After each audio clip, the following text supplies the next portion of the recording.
afternoon, everyone, and welcome to Step Up. We have today a very important guest, Mr. Maynard Holt from Veriton in Houston, Texas.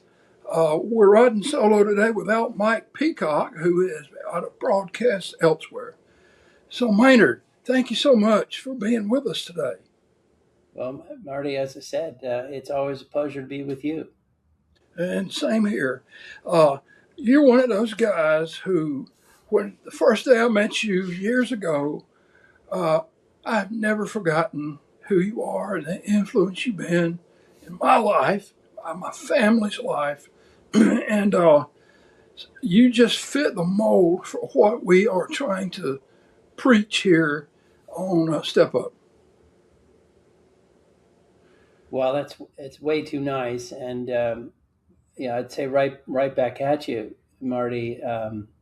I got to know you when my son was at Presbyterian school, and you were the athletic director, and you couldn't have been a better mentor or a better AD or a better friend. And I know to this day, trying to do the math on how many years that's been.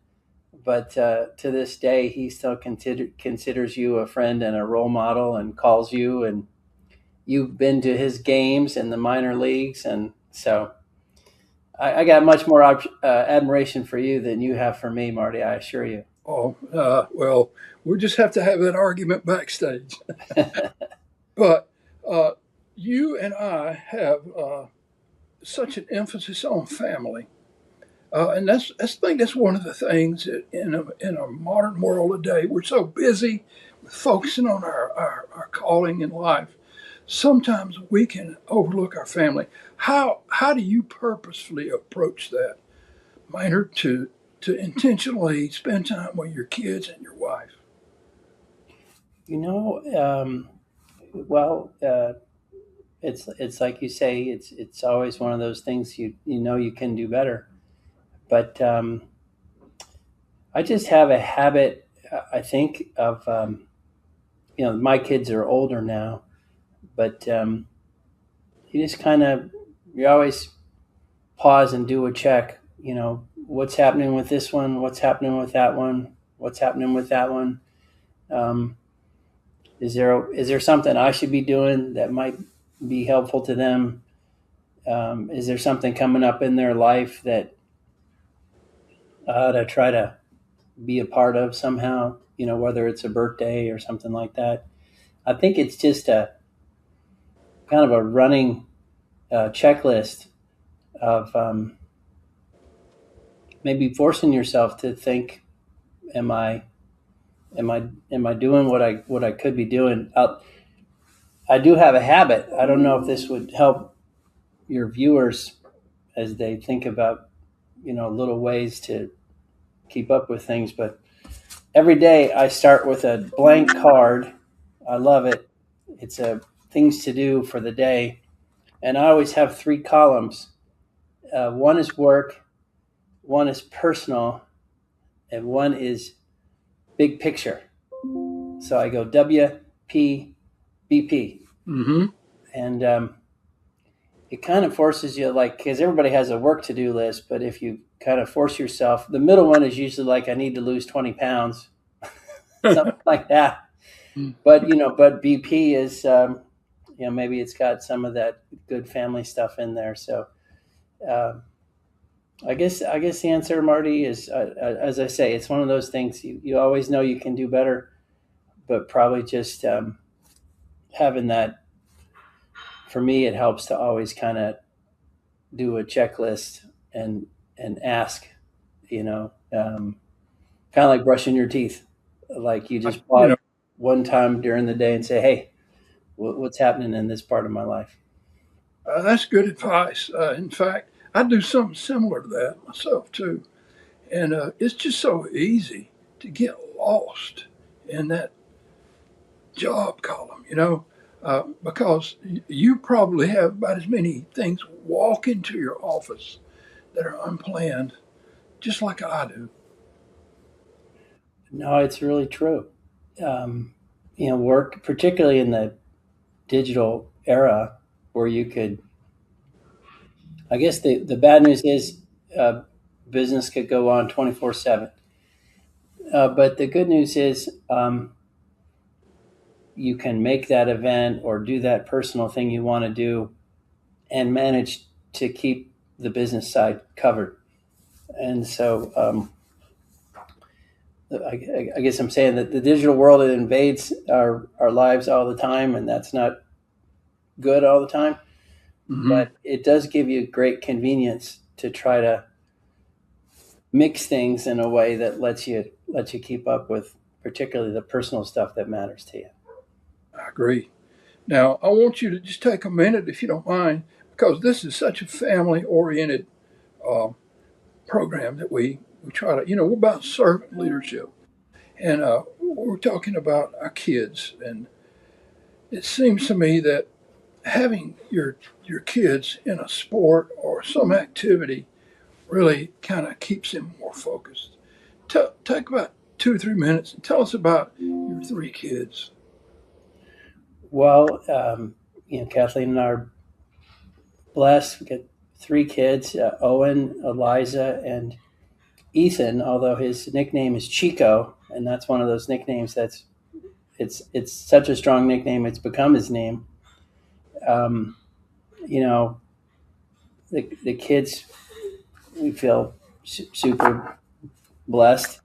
The kids definitely all, to your point, definitely all played sports um, on teams and in leagues and in the neighborhood and club teams and with each other and high school. And then the boys ended up playing in college as well.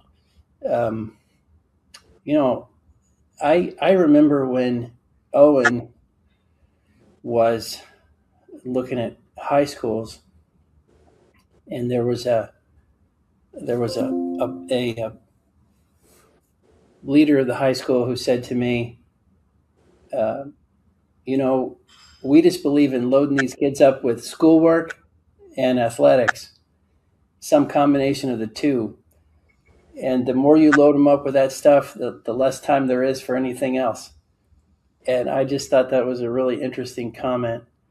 Mm-hmm. But yeah, sports have been a super fun thing for our family because you get to know the other families. Uh, it was always fascinating to see when a team forms, and then through the course of the season, the kids are getting to know each other, the families are getting to know each other. You experience the wins, the losses, and all that stuff, and so it's always a journey that's very rewarding, and you're glad you did it. So I look back. I mean, you should see my office at home, Marty. Kathleen thinks I'm like a hoarder because I've got every baseball cap, football helmets, softball batting helmets, um, pennants, posters. It's crazy, but I love all that stuff, and I think sports is a super valuable way to grow up and get to know people and find yourself I, somehow in it. I totally agree with you. In fact, that's the way you and I met. Was Owen was playing, I think basketball. No, it was football. I Owen was think, playing yep. football, quarterback, and that's the day I met you out at the football field. I remember seeing this big, tall, 6'7" guy walking up, and I thought, he's got a nice bald head like mine, and we probably need to talk. And that began a great friendship. It's been a great friendship for me. I don't know if I've blessed your life like you have mine, but you have definitely left a mark on me and on my son, Chip Durden, who got to coach Owen a little bit. And he thinks world of your oldest boy, Owen. Well, those were special years, and you were always a great friend to me, and certainly to Owen and to that pack of boys. That pack of boys that were together. This is like everybody. Yeah. When later in life you're still friends with the people you were friends with when you were 12 or 13 or 14. Um, and seeing you and Chip, a father-son duo, was really fun because you always watch other father-son combos and try to take lessons from them, and you and Chip gave us all great lessons as we watched you guys. Well, it's just there's nothing more important to me than family, and I know that's the same with you too. Yes. I'm married so well. Uh, I was thinking the other day I had to give a devotional, and I said when some of the biggest decisions that we have to make in our lives are when we're the least prepared to make them. You know, when you make your faith commitment, I think I was 12 years old when I decided who I was going to marry. I was what, 18 or 19 years old. I was just looking for an attractive girl, a date, and ended up making some of the best decisions I ever made. But I think it was because of the men that surrounded me in my life during that time that Hmm. sort of guided me to do what was right. I wanted to do and be like them. Hmm. That's very interesting. I've those decisions are obviously huge, but the I've always found it interesting because sometimes the implication is if you don't have a good role model, then maybe you're going to be disadvantaged. But it's interesting, sometimes they're you can learn from seeing people do it right and from seeing people make mistakes. So um, I guess the key is to always be watching and always trying to understand and then realize nothing in life is guaranteed. Sometimes you just hope you get it right. That's right.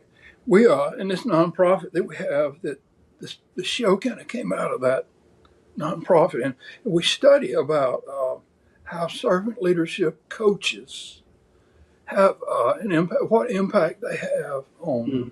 people they coach. And so those statistics you just mentioned, like, about a quarter of homes, or between a quarter and a third all across America, only have one parent, and it's almost always a father.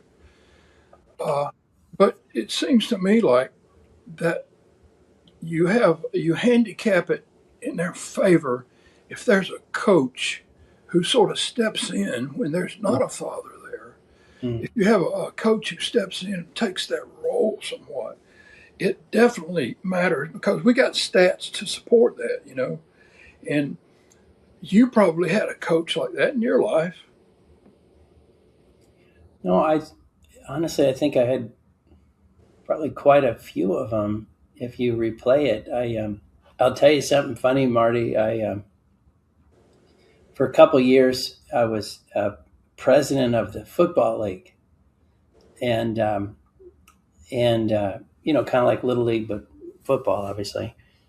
And I was doing the kickoff speech for the coaches, and I made that point.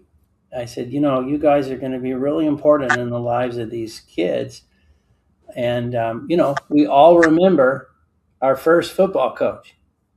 Mm-hmm. And I said, for me, it was third grade, and it was Coach Patton and Coach Johnson. And I was so confident of this fact that I called on one of the guys. I said, I won't name him. I said, you, sir, tell me the name of your first football coach. Because I was so confident he could remember this. The guy couldn't come up with it for the life of him. So I was like, well, okay. But no, what's interesting to me is when you ask that question, I can think about, you know, Coach Mayo, Coach Region, Coach Hollis, Coach Patton, Coach Beaver. Like you can just rattle them off with such ease because they all mattered and you were always learning something from them. I think it would be hard for me to single one out, Marty, but I do think there was one I remember having in eighth grade, Coach Bartlett, and he coached basketball and football, and just a tremendous guy. And I think what you always knew, what he always conveyed, is that he cared about you personally, Mm-hmm. and so that's a subtle thing. But it might be a ride home after practice, or it might be the joke he told in in good spirit about you at the athletic banquet, or it might be something personal that he revealed. Um, or I'll tell you another one that's interesting to me is, and I'll kind of get it mixed up, but he coached football and basketball. And there was one, I think one didn't come naturally to him. Like he didn't have experience with it. He was just the guy who was, for some reason, supposed to do it. And you could sense that. But what you also could sense is that he had worked triply hard to study, to consult, to read, to plan, to script. And so you just knew all that hard work that was going into his coaching, and that was particularly impressive. Because you knew he would not be doing that. First of all, he didn't have to do that, Mm-hmm. but secondly, you knew he was doing that because he really cared a lot, and that's just one particularly strong memory I have of him. But I was lucky; they were all good, and it's interesting. I can't think of a single bad one, where I was like, oh God, this guy, please let it end. So I was really lucky in that sense. It seems like if you volunteer to coach, the probability that you're a decent soul is pretty high. Well, I think we both definitely agree on that. And another thing I wanted to a topic here. I'm just enjoying this chat, by the way. Uh, Well, you're way too nice. It's because I love visiting with you, Marty. So I mean, I got nothing but time to have fun with you. Same here, buddy. Same here, my friend. Uh, the idea of servant leadership. Now, you were in business. You came out. You went to Rice, then to Harvard, and you were, if I'm right, you were on Wall Street a few years before you came to Houston and got involved in the energy business at Tudor, Pickering, Holt, and there might be another name that I'm leaving out of that one. I'm not sure. And now you have started Veriton, which seems to be so absolutely relevant in the world today. These critical issues of energy. Now, how do you see the mission, the purpose of, and how did God sort of move you through this to get you where you are? Well, um, fun question. I and you started by talking about servant leadership, which I think is a really interesting um, concept that hopefully I'll hit on a little bit here. But I I kind of in my career went with always drawn to the people that I enjoyed working with, Mm-hmm. and so to your point about working on Wall Street, I worked I worked with Goldman Sachs for a long time, and I really my group of people there, it was it's obviously a huge company, but my group of people there, I just really liked these people, and so much so that I remember we would sometimes interview young people, and young people who were thinking about Wall Street often thought about consulting too, for whatever reason. It would be banking and consulting. Mm-hmm. And I remember sometimes my answer was, you know what? if I walked in tomorrow and they said we were a consulting firm instead of a banking firm, but I still got to work with these people, I don't think I would care. and Interesting. so always it was always about people. And then somewhere along the line, I found energy was a really interesting area because energy had, it has engineers and technology people, it has financial people. It's kind of an outdoor sport. You've got to have big equipment. You got to have helicopters, pipelines, big Hmm. plants. There's always and it's an exotic location sometimes. So it had this really outdoorsy funness to it. Um, it had a lot of geopolitical stuff. The Mid East, Russia, Yep. China. It had all that in it, and it also had a public policy in it, which I'm always struck by. When people get their energy and power policy right, they tend to get the rest of things right, and then their economy does well. So I found in energy a really fun topic, and that's how we ended up starting TPH. Is we found energy so interesting that we decided we would start our own firm and build from there. Veriton was sort of one last incremental step in that journey, and Hmm. it was noticing that in energy, and power and technology and climate and environment, um, the first thing you notice was, boy, there's a lot to get your head around. And then the second thing you notice is there are very few forums dedicated to just trying to let people talk and Yeah. figure out the answer, because there's a lot of strong opinions and there's a lot of complicated stuff. So we came up with this little slogan we thought was kind of fun, which was also kind of true, we thought, which is, if you'd like to save the world, you should start by saving the conversation. Wow. And the point of that was, hey, can we, it's an overdone expression, but hey, can we just talk here? can we Yeah. just, can we just, so, when you said this thing is cleaner, lower cost, safer, can we just unpack that? So we really committed Veriton to being an organization that just tries to get the answers.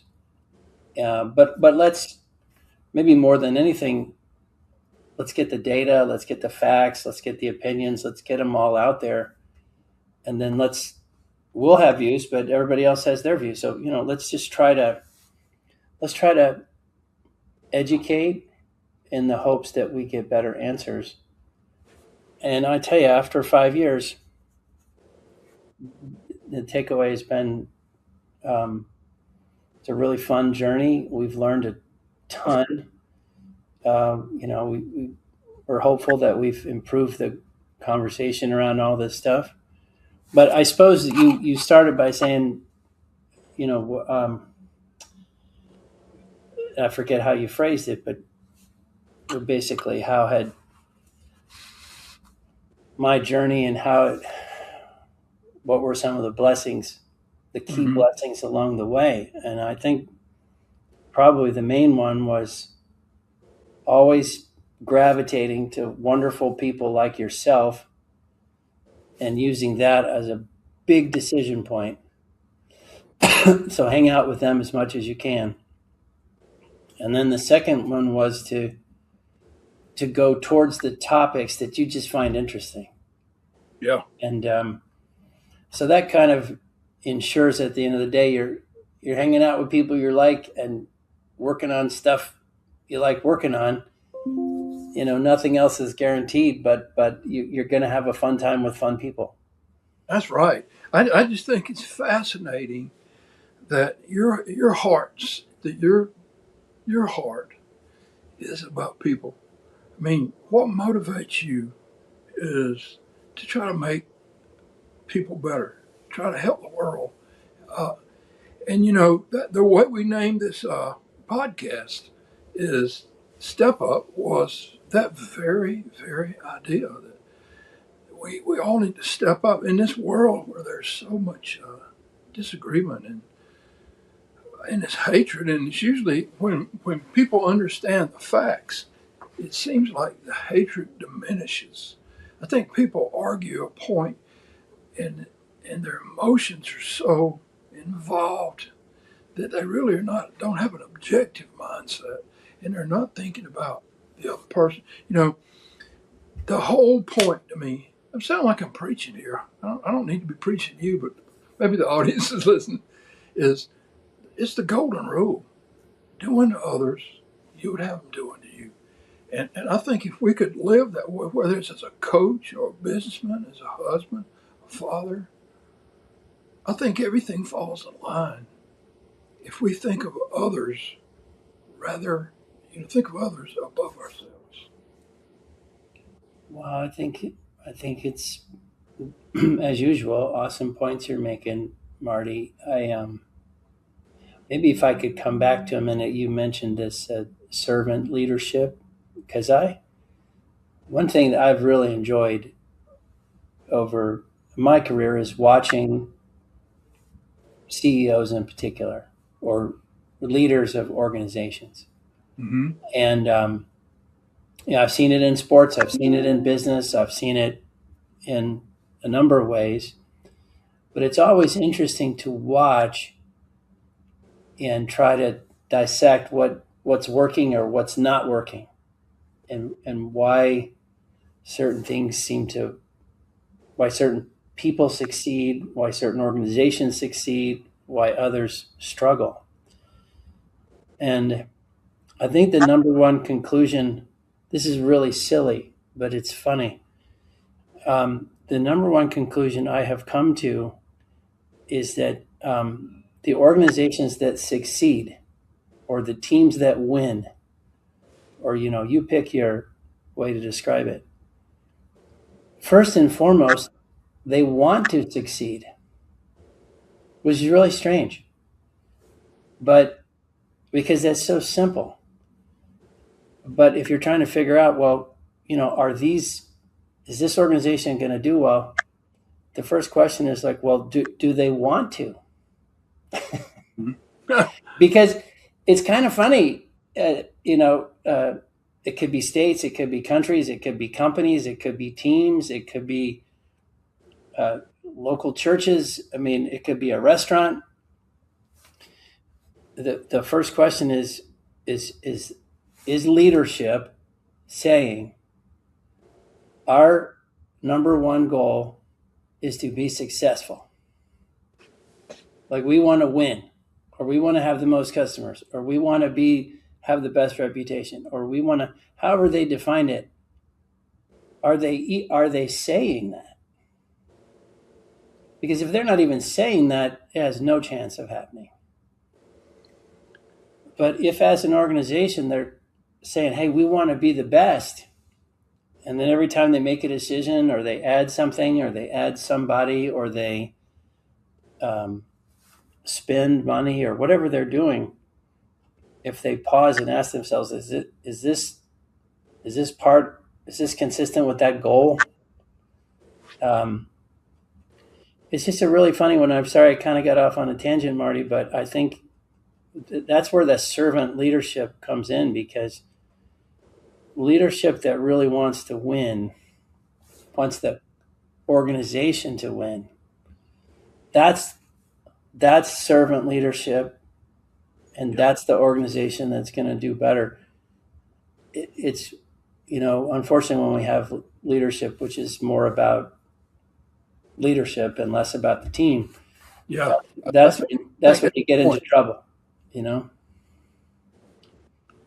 We probably need more of that, more about the team leadership to get through some of these problems you're talking about? One of the guys we have on here is a guy named Jim Blanchard, who was he founded Synovus Trust. Probably you may know Jim, and he says that the average group, the focus is on the leader. Like, don't want to be a transformational leader, but a servant leader, the focus is on the people in the organization. Mm-hmm. And the leader becomes the shepherd of Mm-hmm. that flock. And their goal is not to uh, profits and things for themselves, but it's to develop the power within that organization, the people power. And so their goal is to make a better community by building more servant leaders rather than followers, if that makes sense. It makes total sense. And I think what I've always found interesting over the years is, at any organization, if somebody leaves, they take another job or whatever it is. There's always this like, oh God, can you believe Marty is leaving us? Can you believe, that type of, oh, can you believe? And there's always the organization sometimes will feel sorry for itself. Like, oh. But the question is, well, did the organization tell Marty how much we cared about him? Did Marty know?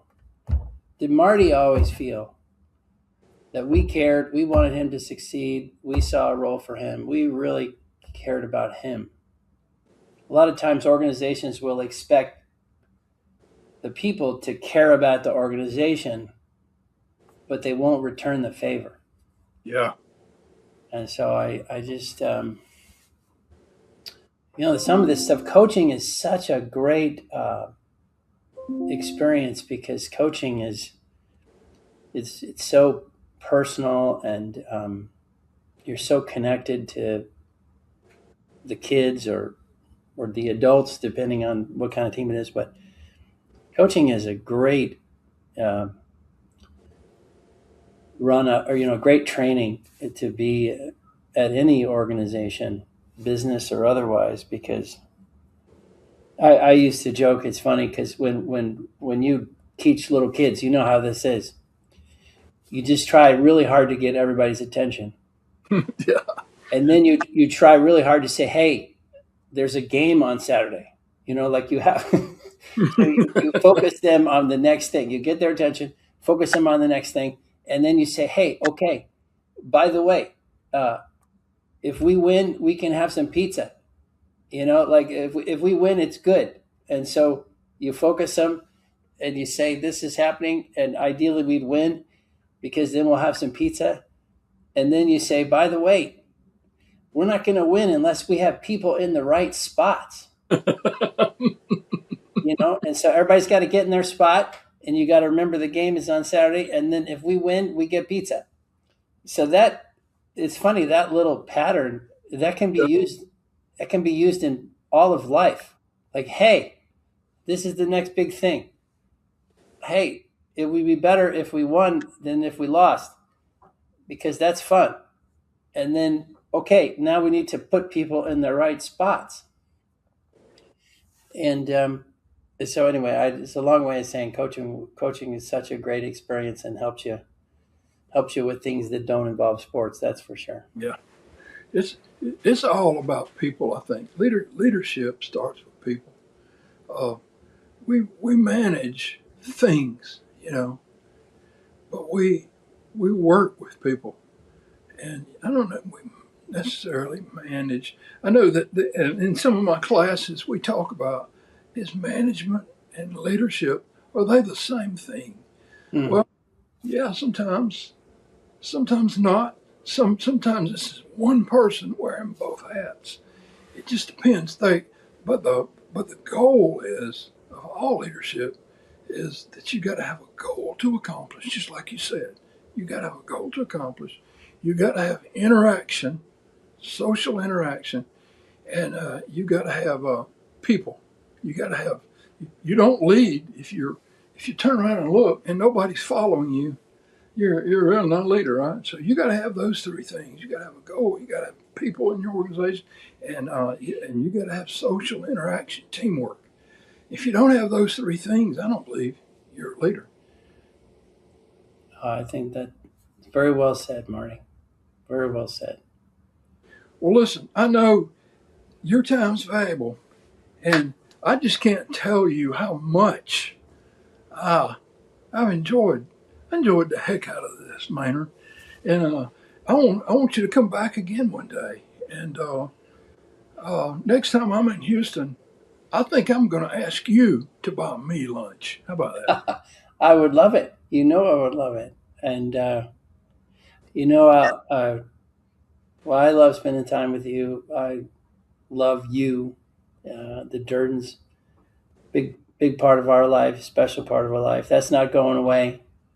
But I think, one thing I think back to when you were an athletic director, and you had guys like me who were sticking their nose in, saying, what can I do to help you? How do we get better?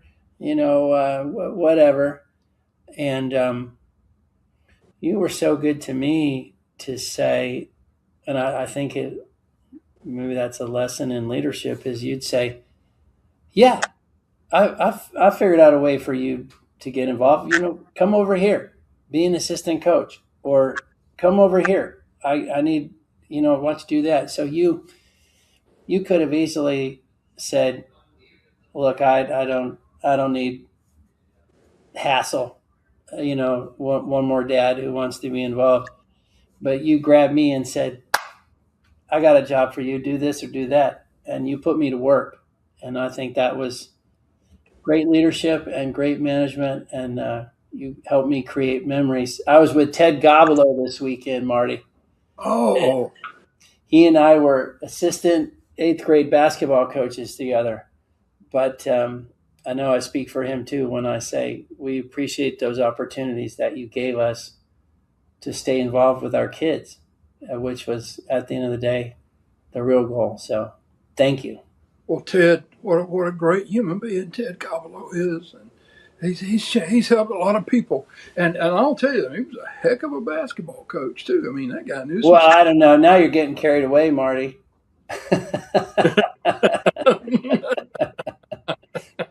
Oh, that's funny. Well, Princeton guy, and he knows some of that old school basketball. That's true. Pete Carell stuff, man. He's a Ted great guy. That's funny. Yes. Well, I just want you to know how much I appreciate this. And listen, would you maybe for a few months let's do a do over. Anything you want. You're my guy, Marty. You know that. So okay, you just holler anytime. Well, you know I love you. And I love you too. Everybody in your family, all five of you guys. And if there's ever anything we can ever do for you, all you got to do is call. You got it. Ditto. All right. Well, thank you so much. And for everybody out there listening, hey, we would ask you send this out to everybody you know. You can find Step Up, Make a Difference on YouTube, on Facebook, on Spotify. I think we're on 28 different delivery systems. We don't know what we're doing, but we're trying to figure it out. And maybe if we figured it out, the show wouldn't be doing as well as it is. But thank you for listening, and God bless you all. And from Marty Durden and Mike Peacock and our guest tonight, Maynard Holt, thank you so much. And this week, if you have a chance to help somebody, step up, make a difference. God bless you all. Thank you. Thanks, Marty.